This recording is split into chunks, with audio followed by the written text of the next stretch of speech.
222페이지부터 226페이지까지에 걸쳐서 무신론자와 마법의 땅에 대해서 살펴보도록 하겠습니다. 먼저 222페이지를 한번 찾아보세요.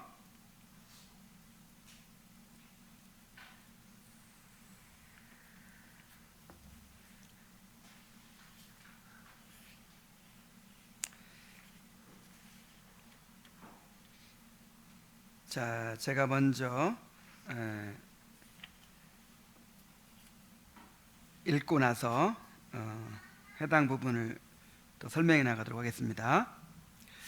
얼마 후에 그들은 한 사람이 저 앞에서 유유히 혼자 대로를 따라 자기들을 향해 오는 것을 발견하였다.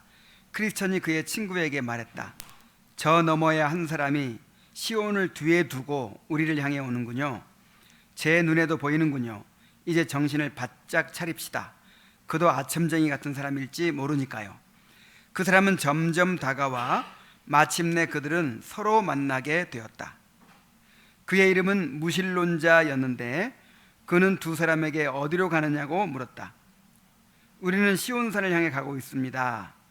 그러자 무신론자는 한바탕 너털 웃음을 웃었다. 왜 그렇게 웃으십니까? 당신들이 그렇게 우스꽝스러운 여행을 한다고 하니 얼마나 무지몽매한 사람들인가 생각되어 웃었습니다. 여러분들은 고통스러운 여행을 해왔지만 아무것도 못 얻게 될 것입니다. 여보세요. 왜 당신은 우리가 아무것도 못 얻을 것이라고 생각합니까? 얻는다고요? 이 세상에는 당신들이 꿈꾸는 그런 곳은 어디에도 없단 말입니다. 그렇지만 내세에는 있습니다. 제가 집 곧 제 고향에 있을 때 저도 당신이 지금 말하는 것 같은 소리를 들었습니다. 그때부터 20년간 저는 그 도성을 찾아 헤매었지만 제가 출발하던 첫날에 본 것 이상의 것을 본 적이 없습니다. 우리는 그러한 곳을 찾을 수 있다고 들었고 또 믿습니다. 만약 제가 집에 있을 때 믿지 않았다면 그 성을 찾으러 거기까지 가지도 않았을 것입니다. 하지만 저는 아무것도 찾지 못했습니다. 만약 그런 곳이 있다면 제가 틀림없이 찾았을 것입니다. 왜냐하면 저는 당신들보다 훨씬 더 멀리 갔었으니까요. 이제 저는 돌아가렵니다. 그리고 존재하지도 않는 성을 찾아 나서느라 예전에 버리고 왔던 것들을 다시 찾아서 좀 즐겨봐야겠습니다. 그러자 크리스천이 그의 동료 소망에게 말했다. 저 사람의 말이 정말일까요? 조심하십시오. 그는 아첨꾼들 중 하나입니다. 우리가 전에 이러한 친구들의 말을 듣다가 얼마나 큰 대가를 치렀는지 기억하십시오. 뭐라고요? 시온산이 없다고요? 우리가 기쁨의 산에서 그 성의 문을 보지 않았습니까? 또한 우리가 지금 믿음으로 행하고 있지 않습니까? 채찍을 든 사람에게 다시 신세를 지지 않으려거든 계속 나아갑시다. 당신이 마땅히 제게 다음과 같은 훈계를 해야 할 텐데 오히려 제가 말하게 되는군요. 내 아들아, 지식의 말씀에서 떠나게 하는 교훈을 듣지 말지니라. 내 형제여, 청컨대 그의 말을 듣지 마십시오. 그리고 믿음으로 영혼의 구원을 이룹시다. 내 형제여, 당신의 그렇게 물은 것도 당신 신앙의 진실성을 의심해서가 아니라 당신의 입장을 명확히 밝히게 하고 정직한 당신의 마음의 열매를 드러내놓게 하기 위해서였습니다. 저 사람은 이제 이 세상 신에 눈이 멀었습니다. 우리는 진리에 대한 믿음이 있으니 계속 앞으로 나아갑시다. 모든 거짓은 진리에서 나지 않습니다. 이제 저는 하나님의 영광을 바라보는 소망 안에서 즐거움을 느낍니다. 그리하여 두 사람은 그를 떠나갔고 무신론자는 그들을 비웃으면서 자기 길로 갔다. 내가 꿈에 보니 여기까지 보겠습니다. 자, 무신론자와의 만남 부분입니다. 자, 크리스천과 소망은 얼마큼 가다가 대로를 따라서 다가오는 무신론자와 마주치게 되었습니다. 그러니까 시온을 등지고 이렇게 크리스천과 소망은 시온을 향해 가고 있는데 이 사람은 시온을 등지고 이쪽으로 오는 거예요. 자, 무신론자는 어디로 가느냐가 물었고 순례자들이 시온산을 향해 간다고 하자 무지몽매하다고 그들을 비웃었어요. 그리고 그들이 고통스러운 여행을 해왔지만 그리고 또 계속 가고 있지만 아무것도 얻지 못할 것이라고 단언을 했습니다. 그리고 자기 경험을 얘기해요. 자기도 지난 20년간 지금 이 순례자들이 찾아 헤맨 그 도성을 찾으려고 그렇게 애를 썼다는 거예요. 그런데 20년 동안이나 그래 추구했는데 실제가 존재하지 않더라. 그래서 이제 다시 돌아가서 예전에 버려뒀던 것들을 다시 찾아서 그렇게 즐기며 살 것이라고 했습니다. 자, 이 무신론자, 이러한 무신론자는 연약한 신자들에게 큰 해를 끼칠 수가 있습니다. 이 종교를 갖지 않은 사람들 중에는 두 부류의 사람들이 있어요. 한 부류는 이 불가지론자들이고 또 한 부류는 무신론자들입니다. 뭐 종교를 가진 사람이야 이제 신을 믿을 것이고, 그 신을 믿지 않는 사람 중에서 이 불가지론자들은 어떤 사람들이냐면 우리가 신이 있는지 없는지 알 수가 없다. 신이 있더라도 발견할 수 없다. 뭐 확실한 것은 아무것도 없다. 뭐 이런 생각을 가진 사람들이에요. 그런데 무신론자는 신이 없다고 확신하는 사람이에요.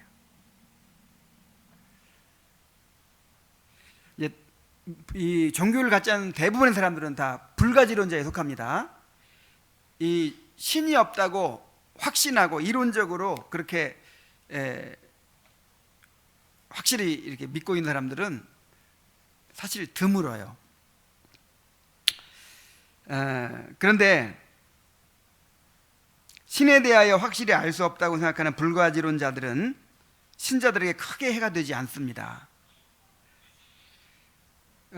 그 사람들은 이제 나중에 확실한 것이 나타나면 이제 믿고자 하는 마음도 있죠. 그런데 신의 존재를 노골적으로 부인하는 무신론자들은 기독교 신앙을 이론적으로 비판하고 조롱하기 때문에 믿음이 연약한 신자들을 아주 혼란에 빠뜨리고 그 신앙에 해를 입힐 수가 있어요. 이 무신론자들은요, 그러니까 신이 없다고 확신하는 사람들이잖아요. 이론적으로까지 무장된 사람들이잖아요. 그래서 신이 있다고 믿고 하나님을 믿고 그렇게 자신을 다 바쳐서 헌신하는 사람들이 너무 어리석어 보이는 거예요.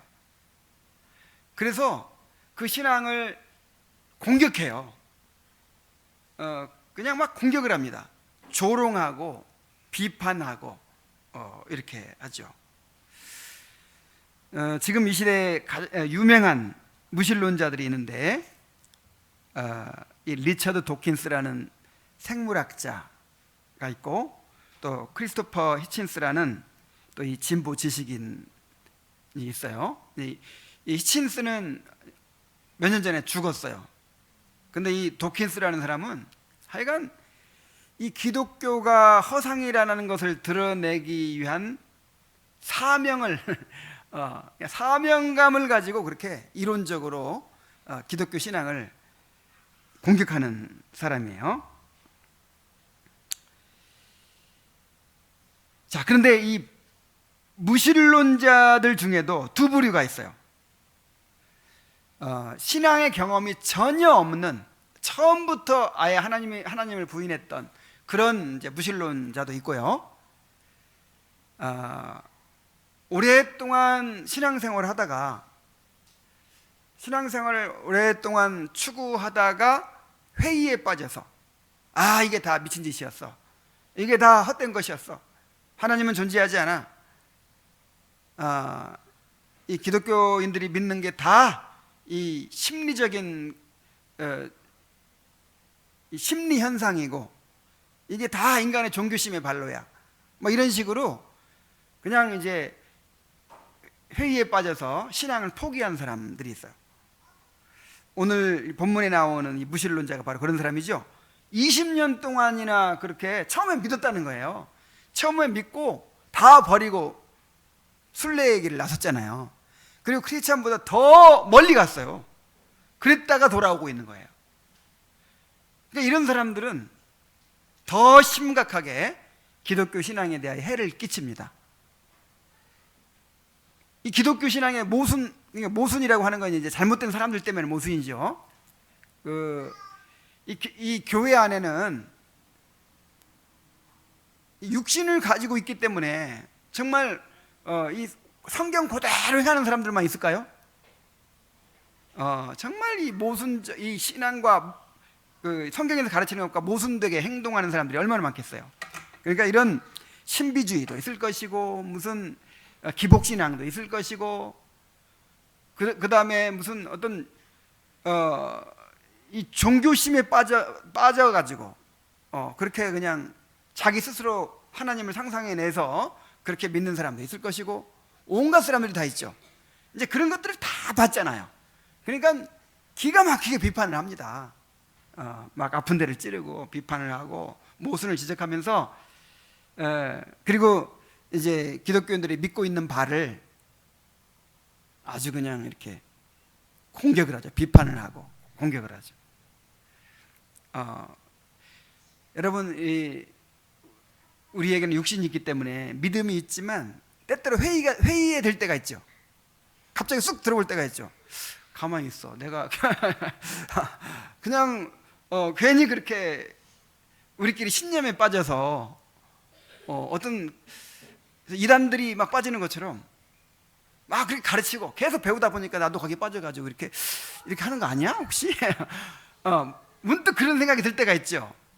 갑자기 아무것도 아닌 것 같은 막 그런 회의가 될 때가 늘 있거든요, 우리 사람은. 근데 자꾸만 그렇게 회의를 불어 넣는다고 생각해 보세요. 그리고 이제 오래 신앙생활하는 사람들은 괜찮겠지만, 이렇게 연약한 신앙을 가진 사람들은 그런 사람들을 만나서 대화를 한다든지 가르침을 접하게 되면 굉장히 위험합니다. 흔들려 버려요.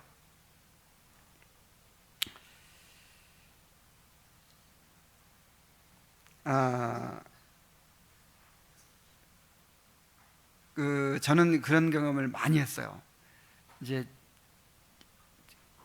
중고등학생 때까지는 그렇게 순진하게 가르쳐주는 대로, 부모가 가르쳐주는 대로, 선생님이 가르쳐주는 대로, 목사님이 가르쳐주는 대로 배우고 이제 이렇게 신앙생활을 열심히 했어요. 그런데 이제 대학에 딱 올라갔더니 하늘 같은 교수님이 있잖아요. 교수님. 이제 대학에 올라가면 독립을 하잖아요, 사람이. 그죠? 그 시기가 이제 부모에게 의존하고 또 교회에 의존하고 뭔가 이렇게 의존해서 살아가던 자아가 이제 독립하는 그런 단계잖아요. 그래서 공부도 내가 선택해서 하잖아요. 그런데 이제 이 지식의 전당이라고 하는 이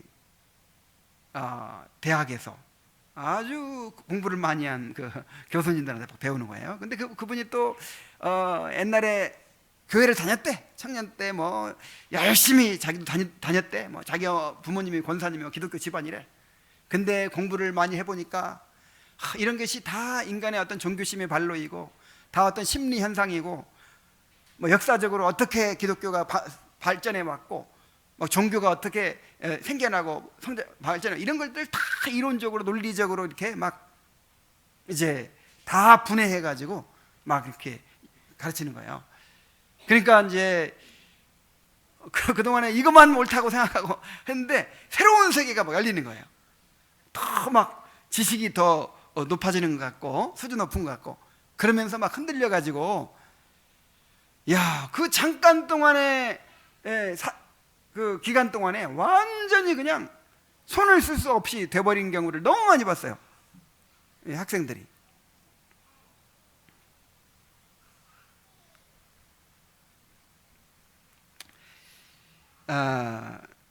또 무신론자는 아니더라도 신앙에 대하여 회의에 빠진 사람들이 또 있어요. 하나님의 존재나 천국과 지옥을 부인하지는 않지만 참된 신앙을 경험하지 못하고 형식적인 종교 생활에서 실망만을 경험해 왔기 때문에 이 교회라든지 이 신앙생활에 대해서 지나치게 부정적이고 회의적인 사람들이 있습니다. 그런 사람들 만나봤습니까? 그래서 교회는 뭐 다녀요. 뭐 안 다닐 수 있고 어쨌든 뭐 다니더라도 뭐든지 다 부정적으로 바라보고 다 회의적이에요. 이것도 별거 아니더라. 누가 막 은혜 받고 충만해도 저거 다 한때 지나가는 거야. 뭐든지 다 부정적이고 회의적이고 그렇게 막 사람을 회의를 불어넣어요. 한마디 한마디. 자, 이런 사람들도 무신론자 이상으로 신자들에게 해를 끼칠 수 있어요. 그 밖에 이 자유주의 신학을 가진 사람들이 또 무섭습니다. 아주 무신론자 못지않게 더 해를 끼칠 수 있어요. 이 자유주의는요, 실상 이게 무신론자나 마찬가지예요. 전부 다 그냥 눈에 보이는 현실로 이 성경을 다 해석해 버리거든요. 구원이 뭐냐? 구원이 이 가진 자들에게 억압받고 억눌린 자들, 무지하고 빈곤하고 뭐 착취를 당하고 막 이런 사람들을 이렇게 이제 해방시키는 거, 그런 억압과 착취에서 해방시키는, 이게 구원이라는 거예요. 예수님께서 이것을 위해 오셨어요. 가난한 자를 이렇게 이 지배 계급, 이런 억압하고 착취하고 이런 사람들에게서 건져내는 게 구원이고, 예수님이 이것을 위해서 오셨다는 거예요. 하나님의 나라가 뭐냐? 예수님의 그 교훈을 따라서 정의롭고 평화로운 세상을 만들어가면 그게 하나님의 나라예요. 예수님의 부활이 뭐냐? 그 예수님의 자기를 바쳐서 민중을 구원해 내고자 하는 그 예수님의 혁명 정신, 이런 것이 이 민중들 사이에서 되살아나는 거예요. 우리가 그걸 본받아 가지고 우리 사이에 그 예수님의 정신이 되살아나는 게 부활이야. 그리고 실제로 그렇게 살아요. 그 사람들만큼 양심적이고 정의롭고 자기를 희생하는 사람들은 없어요. 실제로.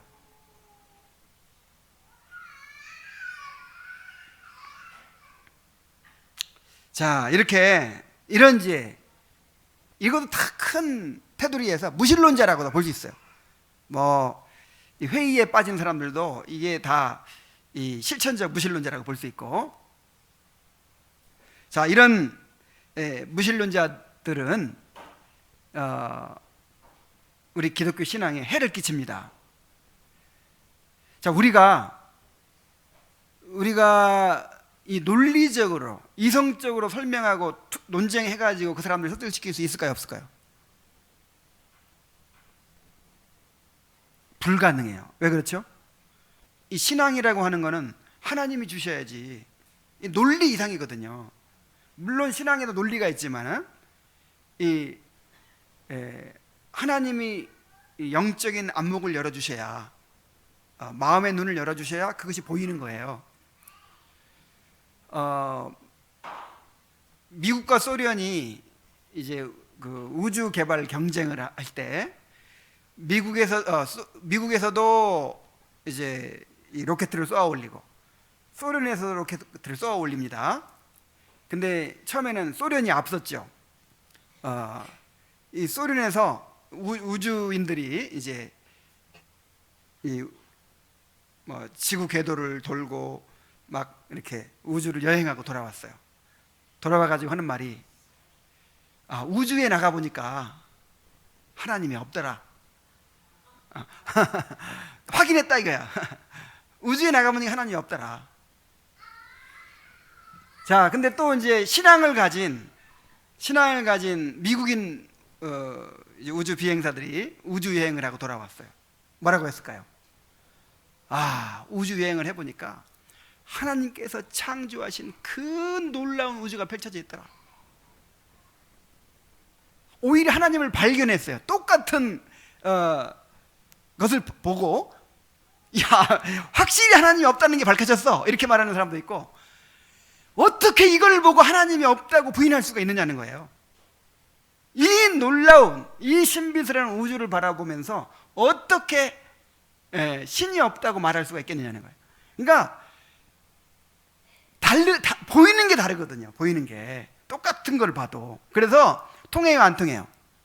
안 통하는 거예요. 그래서 그냥 논리적으로 막 이렇게 토론해가지고 그냥 납작 눌러가지고 그냥 예수 믿게 만들고 이럴 수는, 이런 건 없는 거예요.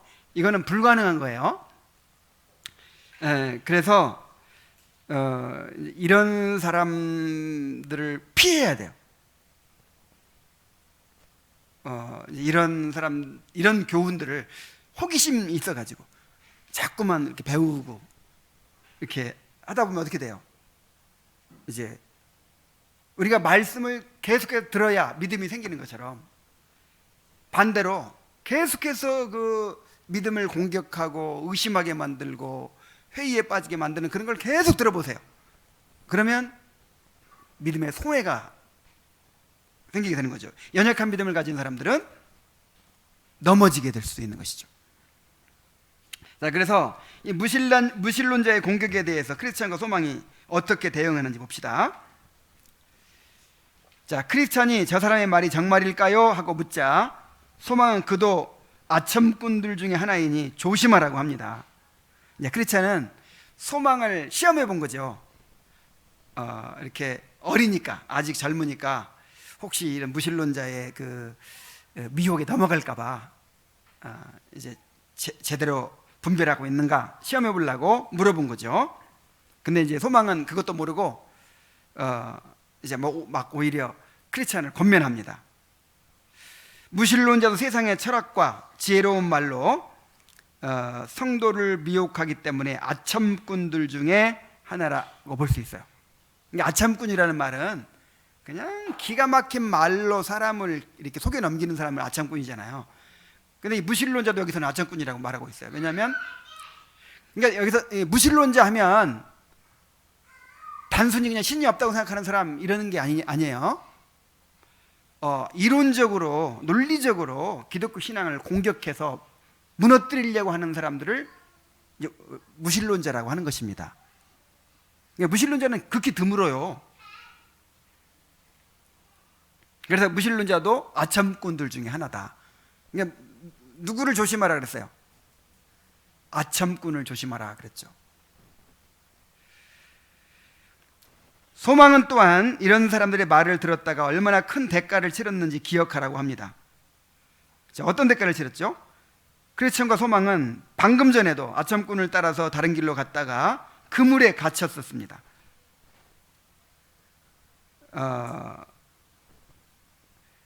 그리고 나중에 그 빛난 옷을 입은 분이 엎드려 뻗쳐! 해가지고 채찍으로 그냥 막 징계를 했잖아요. 그래서 또 채찍으로 맞고 싶지 않으면 우리 조심하자고 이렇게 이제 권면을 하죠. 그래서 우리가 여기서 이제 알 수 있는 것은 크리스천과 소망이 그토록 귀중한 교훈들을 많이 배우고 영적 경험들을 많이 하면서도 아첨꾼들에게 자주 속는 것을 우리가 생각해야 돼요. 그러니까 우리도 얼마든지 이런 사람들에게 영향을 받고 신앙의 손해를 보고 또 넘어질 수도 있다는 거예요.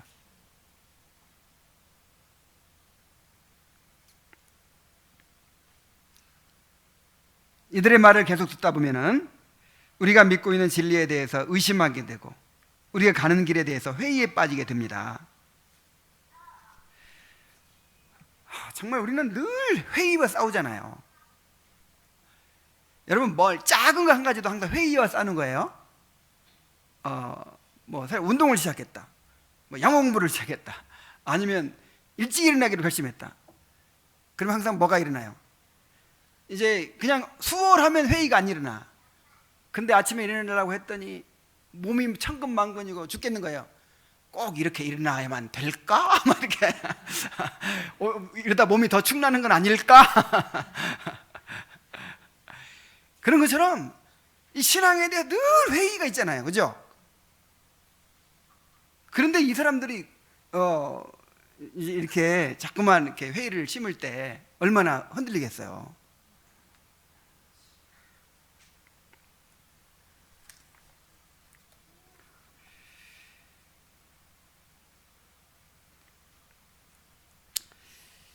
자, 소망은 기쁨의 산에서 천성문을 보지 않았느냐고, 우리는 지금 믿음으로 행하고 있지 않느냐고 하면서 내 아들아 지식의 말씀에서 떠나게 하는 교훈을 듣지 말지니라는 말씀으로 이제 크리스찬을 훈계합니다.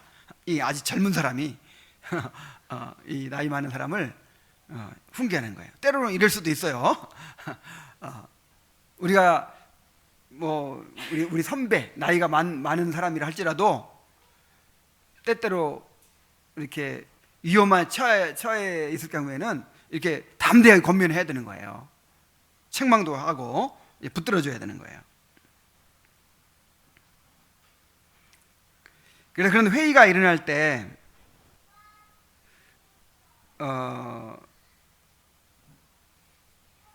우리가 경험했던 그런 영적인 경험들, 그런 것들도 중요하고, 무엇보다도 우리가 지금 믿음으로 행하고 있다는 사실을 기억하는 것이 중요합니다. 이는 우리가 믿음으로 행하고 보는 것으로 하지 아니함일로라.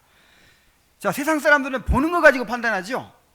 근데 우리는 믿음은 보이지 않는 거예요. 바라는 것들의 실상이요 보이지 않는 것들의 증거라고 했잖아요. 그래서 우리는 사람들이 볼 때 우리가 어리석을 수밖에 없어요.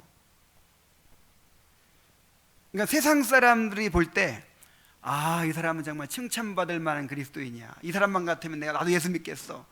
그 사람 예수 잘못 믿고 있는 거예요. 진짜 제대로 예수 믿으면요, 제대로 순례자로 살면 그 사람의 삶이 이해가 되겠어요, 안 되겠어요? 왜 그렇게 꽉 막혔냐? 왜 그렇게 세상과 거꾸로 가냐? 왜 이렇게 미련하냐? 왜 이렇게 손해볼 짓을 하냐? 왜 이렇게 치우쳤냐? 정말 답답할 수밖에 없을 거예요. 이해가 안 갈 거예요. 이래야 잘 믿는 거예요. 그래서 사람들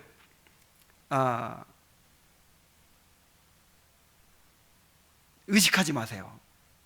우리 자매들 요즘 그 임산부들도 막 여럿이고 또 애기를 낳는 사람도 막 있고 그랬잖아요. 그래서 지난번에 모임 때는 그랬어요. 이제 시부모님들이 뭐라고 할 것이고, 주위 사람들이 뭐라고 할 것이고, 친구들이 뭐라고 할 것이고. 여러분, 우리 아이들을 뭐 소유리문답 가르치고 그렇게 신앙 가르치고 오전 예배, 오후 예배 이렇게 어린애들 꼬박 같이 앉아 들리게 만들고 이런 거 이렇게 보세요. 막 그냥 애들 막 학원 몇 개씩 보내고 어떻게든지 그 성적 올리려고 애를 쓰고 이렇게 안 하고, 우리가 아이들을 신앙으로 기르려고 한번 해보세요. 시부모님들 보기에 왜 우리 며느리는 저렇게 아이를 키우나 뭐라고 하겠죠. 또 친구들이 뭐라고 하겠죠. 이해가 되겠어요, 안 되겠어요? 그래서 그 사람들 의식하고 마음에 들게 하려고 하고 칭찬받으려고 이렇게 해서는 안 돼요. 아예 아이고 저 못 건드리겠다, 워낙 주관이 뚜렷해가지고 워낙 확신 있게 자기 신념대로 하니까 아이고 이 간섭해도 소용이 없다, 이렇게 만들어야 돼. 오히려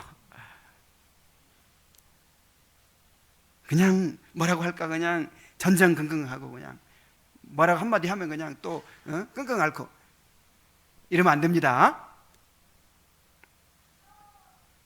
우리는 믿음으로 사는 사람들이잖아요.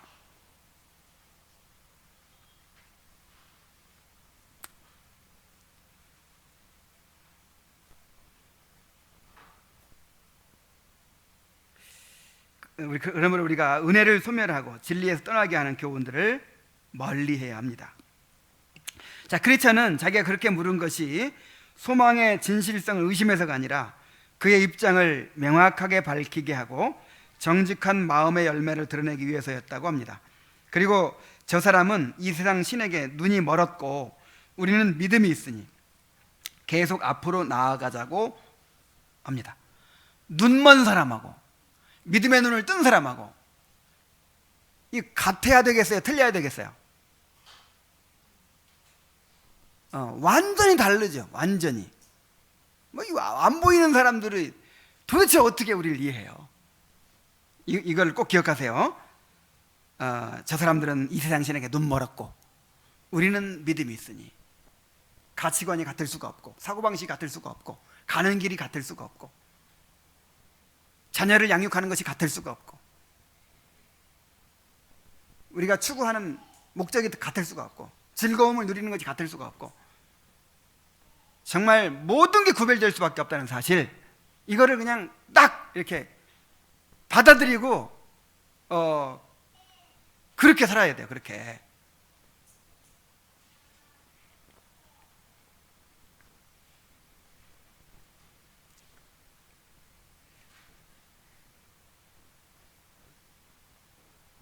자, 사람들이 어떻게 말하든지 개의치 말고 우리는 우리의 길을 계속 가야 합니다. 자, 소망은 이제 자신은 하나님의 영광을 바라는 소망 안에서 즐거움을 느낀다고 합니다. 그리하여 두 사람은 무신론자를 떠나갔고 무신론자는 그들을 비웃으며 자기 길을 갔습니다. 자, 사람들은 이해하지 못하고 우리를 조롱하고 비웃을지라도 우리는 하나님의 영광을 바라는 소망 안에서 즐거워해야 합니다. 그들의 비난과 조롱에 위축되어서는 안 됩니다. 그러니까 하나님을 즐거워함이 없으면 너무 쉽게 흔들리겠죠. 그래서 사람들이 그렇게 이해하지 못하고 비판하고 막 그럴 때 오히려 내가 지금 바른 길을 가고 있구나, 정말 구별된 길을 가고 있구나, 오히려 이렇게 더 굳센 마음을 가져야지 흔들려서는 안 돼요.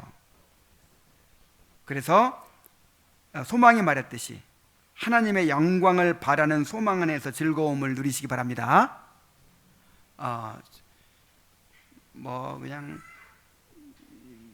이 부모님들이 인정해주고 친척들이 인정해주고 친구들이 막 와 너는 참 훌륭하다 인정해주고 이래가지고 즐거움 얻으려고 하지 말고 하나님의 영광을 바라는 소망 안에서 즐거움을 누리는 성도들이 됩시다. 자, 이제 마범의 땅에 들어갔어요. 자, 마범의 땅 한번 봅시다. 224페이지 밑에 부분입니다. 내가 꿈에 보니 그들이 어떤 지방에 도착했는데 그곳은 낯선 사람이 그곳 공기를 마시면 자연히 졸립게 되는 곳이었다. 여기서 소망은 잠에 겨워 발걸음이 둔해지기 시작했다. 그리하여 소망은 크리스찬에게 말했다. 웬일인지 매우 졸립기 시작합니다. 거의 눈을 뜰 수가 없어요. 그러니 여기 누워 한숨 자고 갑시다. 크리스찬이 말했다. 절대 안 돼요. 일단 잠들면 우린 다시 깨어날 수가 없습니다. 왜요? 잠은 수고한 자에게 달콤한 것입니다. 우리가 낮잠을 자고 나면 기운이 회복될지도 몰라요. 당신은 목자 중 한 사람이 우리에게 마법의 땅을 조심하라고 일러준 것을 기억하지 못합니까? 그는 우리에게 여기서 결코 잠들면 안 된다고 주의를 주었습니다. 그러므로 우리는 다른 이들과 같이 자지 말고 오직 깨어 정신을 차릴지라. 제 잘못을 인정합니다. 만약 제가 혼자 여기 있었더라면 저는 잠을 자다가 큰 위험을 당하고 말았을 것입니다. 저는 지혜자가 한 말이 옳다는 것을 알겠습니다. 두 사람이 한 사람보다 나으니 지금까지 당신이 동행해 주심은 제게 큰 자비였습니다. 당신은 당신의 노고에 합당한 보상을 받을 것입니다. 자, 크리스찬이 말했다. 자, 이제 졸음을 막기 위해 좋은 말이나 주고받으며 갑시다. 좋고 말고요. 어디서부터 시작할까요? 하나님께서 인도하시는 대로 따르지요. 하지만 원하신다면 당신이 먼저 시작을 하십시오. 우선 당신에게 이 노래를 불러드리지요. 성도들이 졸리워하거든 이리로 보내어 우리 두 순례자가 하는 이야기를 들으라고 하시오. 예, 그들로 하여금 어떻게든 배우게 하고 그럼으로써 졸립고 흐물거리는 눈을 바로 뜨게 하시오. 성도들의 교제는 잘만 유지되면 그들을 깨어있게 하고 지옥도 물리칠 수 있다오. 네, 여기까지 보겠습니다. 자, 그 사람들이 어떤 지방에 도착을 했는데 그곳은 낯선 사람이 그곳 공기를 마시면 자연히 졸립게 되는 곳이었어요.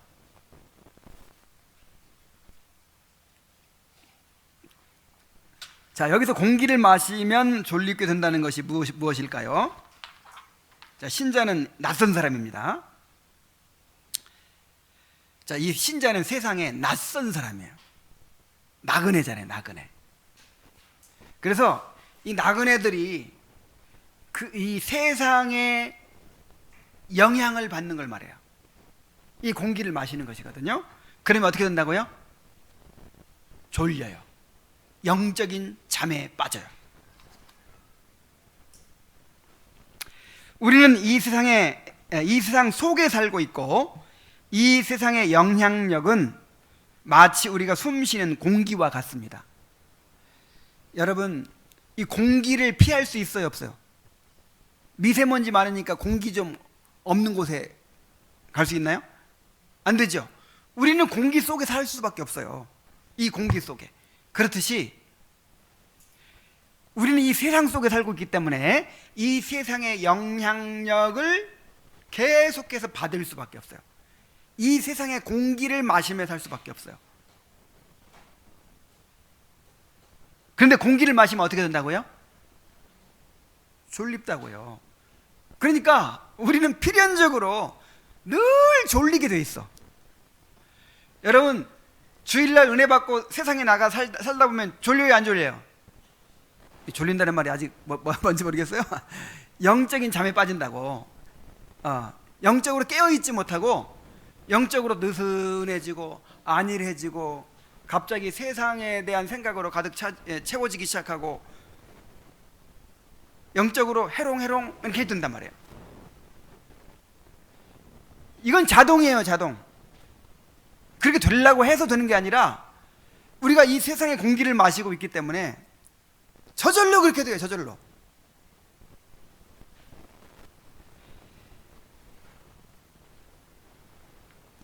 그러므로 우리가 영적으로 잠들지 않기 위해서는, 깨어있기 위해서는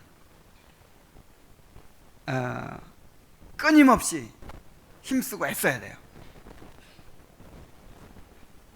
그러니까 가만 놔두면 어떻게 된다고요? 잠들어요. 가만 놔두면 저절로 잠들어요. 그러니까 늘 잠을 깨우는 삶을 살아야 돼. 늘 나를 깨워야 돼, 늘.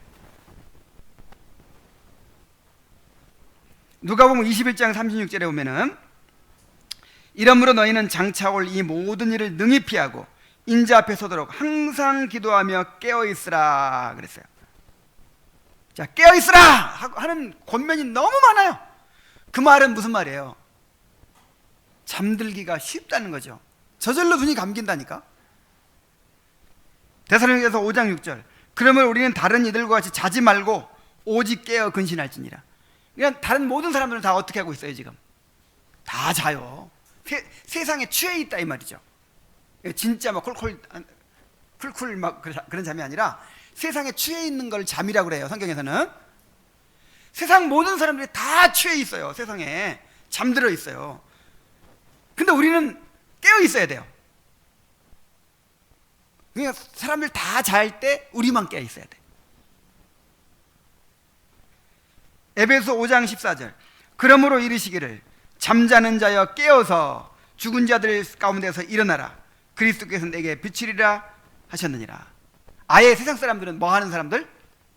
잠자는 사람들. 이 죽은 사람들이에요. 이 세상에 완전 지배를 받고 있는 사람들이죠. 근데 이제 그 잠에서 깨어난다는 게 구원이에요. 우리는 깨어난 사람들이에요. 그런데 또 졸립단 말이야. 또 졸려요. 자울자울 하면 어떻게 돼요? 마귀가 와가지고 그냥 강도들 새끼를 그래서 입구에서 잠자던 작은 믿음이 어떻게 됐어요? 강도들이 와가지고 그냥 뒤지게 두드려 패고 다 재산 훔쳐갔잖아요. 영적으로 잠들면 강도 만납니다. 우리의 소중한 것들 다 빼앗기게 되는 거예요. 소망은 잠에 겨워 발걸음이 둔해지기 시작했고 크리스천에게 너무 졸려서 눈을 뜰 수가 없으니 여기 누워서 한숨 자고 가자고 했습니다. 잠이 너무나도 달콤하게 느껴졌고 한잠을 자고 나면 기운이 확실히 회복될 것처럼 그렇게 느껴지는 거예요. 여러분 막 잠 올 때 이 눈꺼풀이 막 천근 만근 된다 그러죠? 이 눈꺼풀이 천근 만근 돼가지고 이걸 들어 올릴 수가 없어. 설교 시간에 졸면 그 잠이 얼마나 달콤해요. 그냥 그때 그냥 팍 잤으면 너무 좋겠죠. 근데 또 설교 끝나면 깨. 밥 먹을 때는 깨.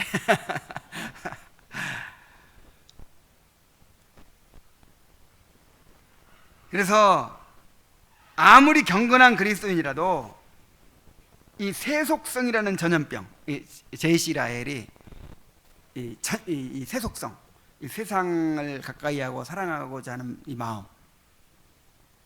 요거를 전염병이라 해서 전염병. 이 전염병은요 다 걸릴 수 있어요. 목사도 걸린대. 목사도. 나는 목사는 제외시켜 놓을 줄 알았더니 목사도 처음에는 그렇게 말씀을 잘 전하고 막 그러더니 어느 틈엔가 그 세속성이라는 전염병에 감염돼 가지고 점점 막 이렇게 나오더라니까.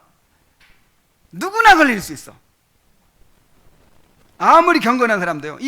그렇게 경건하게 막 무신론자 만났을 때 막 그렇게 열을 내던 소망도 졸려가지고 자고 가자고 막 그러잖아요.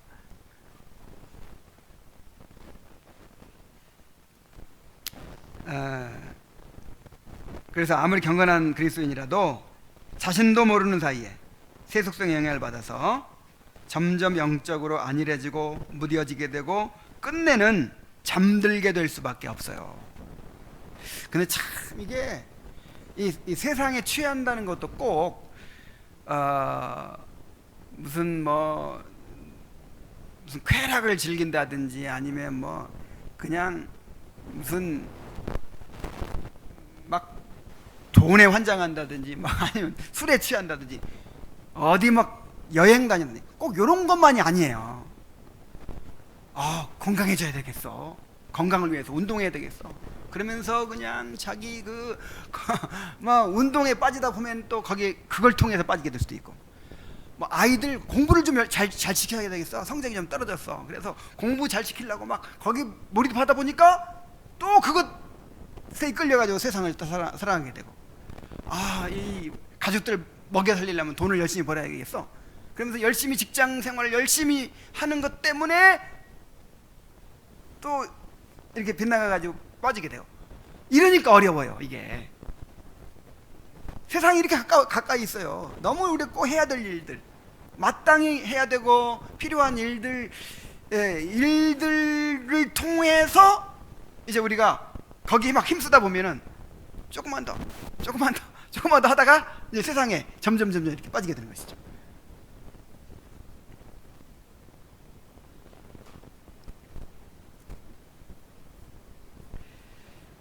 세상의 화려함과 즐거움이 너무나도 절실하게 다가와서 잠시 세상에 빠져있고 싶은 유혹이 우리에게 있습니다. 잠시 세상을 가까이 하고 즐기다가 금방 다시 벗어나면 될 것 같다는 생각이 들어요. 그러나 크리스천은 뭐라고 합니까? 절대로 잠들면 안 된다고 하죠. 한번 잠들게 되면 절대 깨어날 수 없습니다 하면서 기쁨의 산에서 목자들이 마범의 땅을 조심하라고 일러준 것을 상기시킵니다. 데살로니가전서 5장 6절에 그러므로 우리는 다른 이들과 같이 자지 말고 오직 깨어 정신을 차릴지라 그랬어요. 정신 차리세요. 정말 정신 차리고 살아야 됩니다.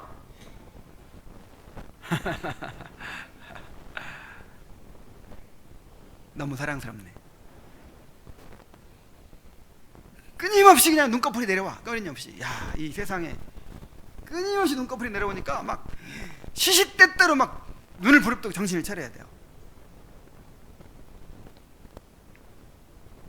우리는 잠시 세상에 빠지더라도 마음만 먹으면 얼마든지 다시 돌아올 수 있다고 생각합니다. 그러나 롯의 아내를 보십시오. 한번 세상에 빠지게 되면 주님의 특별한 은혜가 아니라면 절대로 스스로 돌이킬 수 없습니다. 야, 롯 보세요. 롯. 소돔성이 무너졌는데도 안 빠져나와. 롯의 아내 보세요. 얼마나 무섭습니까? 한번 푹 빠지면요 절대 못 나온다니까요. 그제서의 소망은 자신의 잘못을 인정하고 자신이 혼자 있었다면 잠을 자다가 큰일을 당했을 것이라고 하면서 크리스천에게 지금까지 이렇게 동행해 준 것이 큰 자비였다고 고백합니다. 그러니까 순례 여행은 혼자는 못 가는 거예요. 반드시 함께 가야 돼요. 함께. 그래서 하나님께서 우리에게 교회를 주셨죠. 만약에 소망 혼자 있었으면 어떻게 했을 뻔했어요? 아이고, 자고 가자고 자다가 그냥 영원히 멸망했을지도 몰라요. 근데 깨워주는 사람이 있었기 때문에 이제 무사했던 것이죠. 그래서 전도서 4장 9절로 12절에 이렇게 말씀했습니다. 자, 우리 함께 한번 읽어봅시다. 시작. 두 사람이 한 사람보다 나음은 그들이 수고함으로 좋은 상을 얻을 것입니다. 혹시 그들이 넘어지면 하나가 그 동물을 붙들어 일으키려니와 홀로 있어 넘어지고 붙들어 일으킬 자가 없는 자에게는 화가 있으리라. 또 두 사람이 함께 누우면 따뜻하거니와 한 사람이면 어찌 따뜻하랴. 한 사람이면 패하겠거니와 두 사람이면 맞설 수 있나니 세 겹줄은 쉽게 끊어지지 아니하느니라. 정말 우리 이렇게 하나됨과 교제의 중요성에 대해서 잘 이야기해 주죠. 우리 혼자 있으면 잠들고 말아요. 근데 함께 있으면 서로 자려고 할 때 정신 차려! 깨워주죠. 이렇게 깨워줄 사람이 있어야 돼요. 넘어졌을 때 일으켜줄 사람, 잠들었을 때 깨워줄 사람이 꼭 있어야 돼요. 절대로 나 혼자서는 순례 여행을 할 수 없습니다. 자, 우리 서로 깨워주는 사람이 됩시다. 서로 깨워주는 사람이 돼야 돼요. 서로에게 책임을 져야 돼요. 책임을.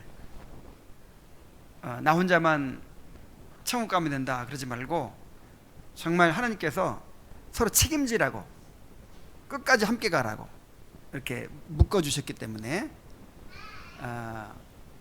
서로에 대해서 책임의식을 가져야 됩니다. 이 가운데 한 사람이라도 잃어버리지는 사람이 있으면 정말 그것이 내 책임이라는 생각을 가져야 돼요.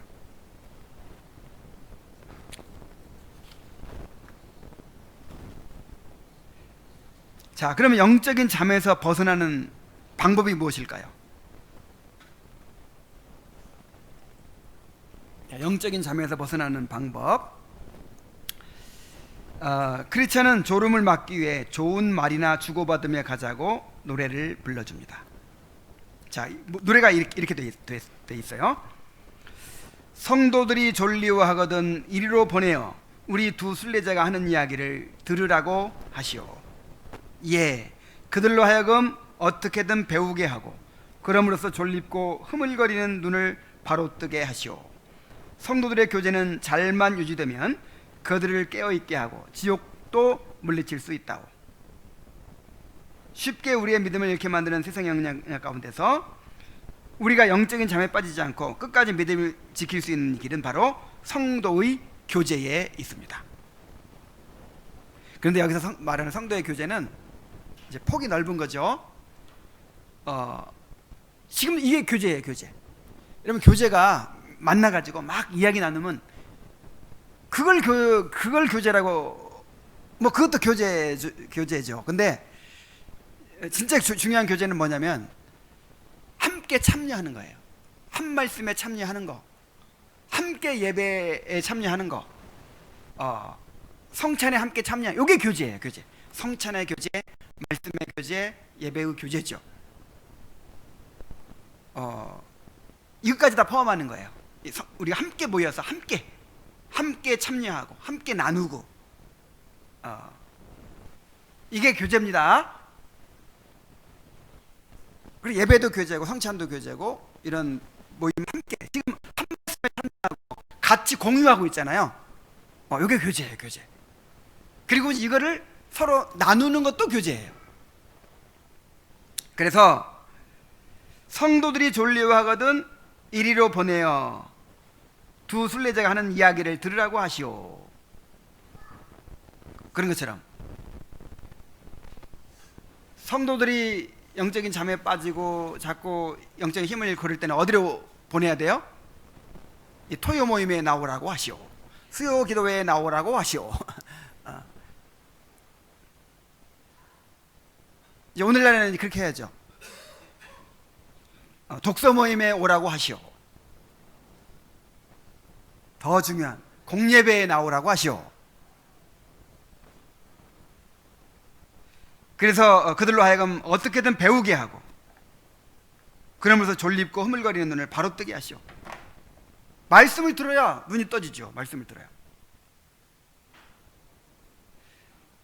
야, 역시 정말 늘 경험하는 거는 우리 안에 선한 것이 없어요. 그래서 내 안에 있는 가능성을 다 이끌어내 가지고 나를 변화시키려고 할 게 아니라 은혜가 외부로부터 와야 돼. 외부로부터, 밖으로부터. 그래서 일단 말씀을 들어야 돼. 말씀.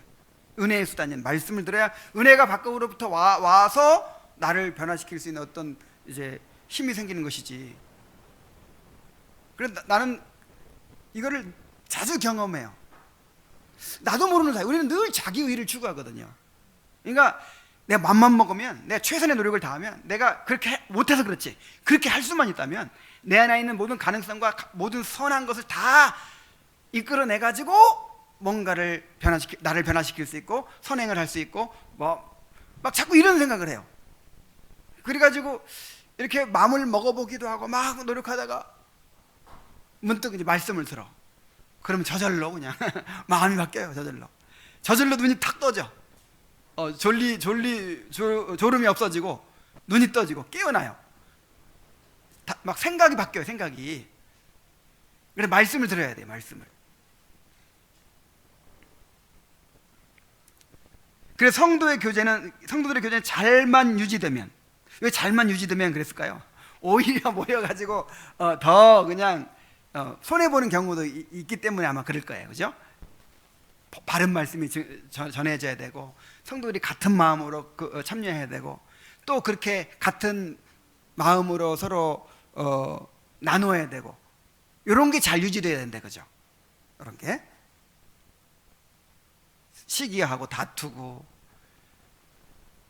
다 자기 만족 추구하고 자기 의를 내세우고 막 이런 사람들이 모여봐야 더 졸려. 모여가지고 맨날 아파트 얘기하고 부동산 얘기하고 막 세상 얘기하고 어떤 성도님이 그러더라고요. 교회 안에 부동산 하는 사람이 하나 있으면 다 집을 사게 된대요. 물론 이제 좋은 영향도 있죠. 그러니까 뭔가 이렇게 세상적인 영향을 서로 주고받고 막, 이건 잘 유지되는 게 아니죠. 그래서 성도의 교제가 잘만 유지되면 그들을 깨어있게 하고 지옥도 물리칠 수 있다는 거예요. 우리 교회가 그런 공동체가 될 수 있기를 바랍니다. 자, 우리 자신을 위해서, 다른 지체들을 위해서, 그리고 우리가 성도의 교제에 힘써야 됩니다.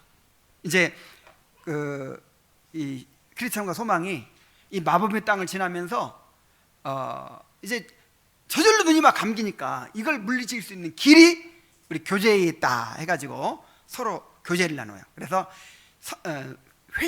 회심한 간증을 나눕니다. 자기들이 회심했던 간증을 나누면서 가요. 그런 것처럼 우리 자신을 위해서, 또 다른 지체들을 위해서 우리가 성도의 교제를 힘써야 합니다. 히브리서 3장 12절 13절에 보면은 함께 읽겠습니다. 시작. 형제들아, 너희는 삼가 혹 너희 중에 누가 믿지 아니하는 악한 마음을 품고 살아계신 하나님에게서 떨어질까 조심할 것이요 오직 오늘이라 일컫는 동안에 매일 피차 권면하여 너희 중에 누구든지 죄의 유혹으로 완고하게 되지 않도록 하라. 이 말씀을 가만 보면요, 가만 놔두면 저절로 악한 마음을 품게 되고 저절로 마음이 굳어진다는 거예요. 이 죽 끓일 때 죽을 계속 저어주지 않으면 어떻게 돼요? 눌어붙어 버리죠. 그런 것처럼 그냥 우리는 죄성을 가지고 있기 때문에 가만 내버려두면, 혼자 가만 내버려두면 저절로 완악해지고 저절로 그냥 세상을 향하고 저절로 눈꺼풀이 내려와서 세상에 취해서 영적인 잠에 빠지게 돼 있어요. 이렇게 우리가. 그래서 끊임없이 저어줘야 돼. 끊임없이 서로 터치해주고 깨워주고 허벅지 꼬집어주고 막 해야 돼. 그게 교제예요, 교제. 그래서 매일 피차 권면하여 그랬잖아요. 오늘이라 일컫는 동안에. 언제 해야 돼 그거를?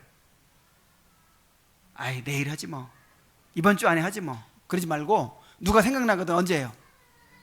오늘 내로 하세요. 오늘 내로. 아 누가 한번 만나야지, 누가 한번 전화해서 건면해야지, 오늘은 못하고 이번 주에 못하고 그러다 1년 동안 한 번도 안 해. 이러지 말고 언제 하라고요? 오늘. 그만큼 급박하다는 거예요. 그만큼 우리가 혼자 떨어져 있고 또 그렇게 무신론자 같은 사람들 만나고 아첨꾼들 만나고 막 이러면, 세상에 취하고 그러면, 세상의 공기를 마시면 그만큼 쉽게 영적인 잠에 빠지고 안일해지고 넘어지기가 그렇게 쉽다는 거예요. 그러니까 미루지 말고 오늘이라 일컫는 동안에 당장 찾아가고 당장 전화하고 당장 권면하고 당장 깨워주라는 거예요. 또 히브리 10장 23절 25절 함께 읽겠습니다. 시작. 또 약속하시는 이는 미쁘시니 우리가 믿는 도리의 소망을 움직이지 말며 굳게 잡고 서로 돌아보아 사랑과 선행을 격려하며 모이기를 패하는 어떤 사람들의 습관과 같이 하지 말고 오직 권하여 그날이 가까움을 볼수록 더욱 그리하자. 자, 서로 돌아보고 사랑과 선행을 격려하라고 했고, 모이기를 패하는 어떤 사람들의 습관과 같이 하지 말고. 그러니까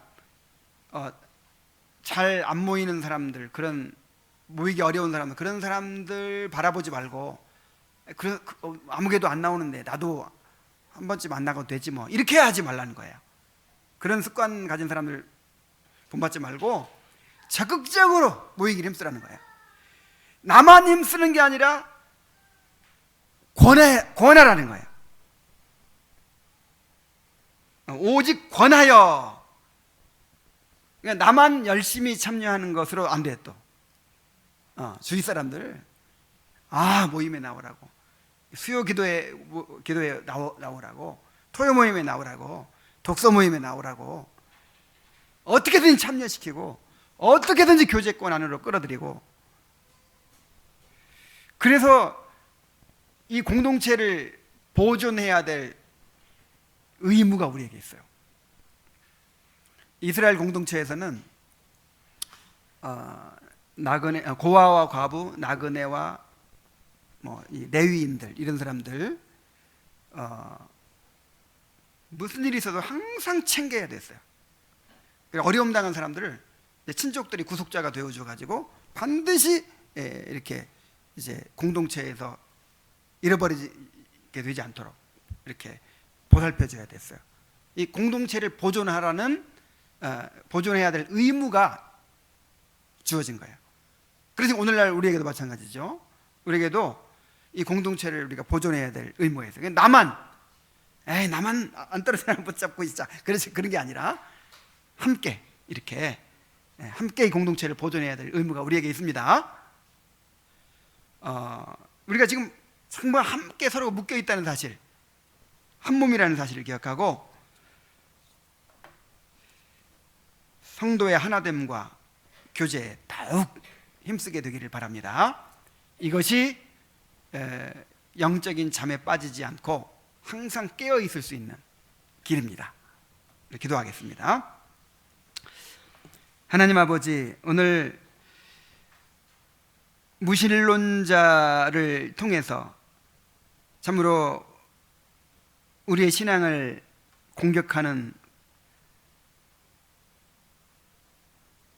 그런 사람들이 얼마나 세상에 많은가를 또 바라보게 되었습니다.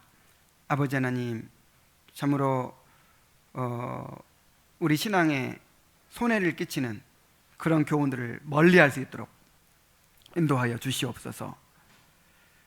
회의에 빠지고 의심에 빠지고 참으로 신앙을 잃어버리고 퇴보하게 되는 그런 불행한 일이 우리에게 있지 않게 도와주시옵소서.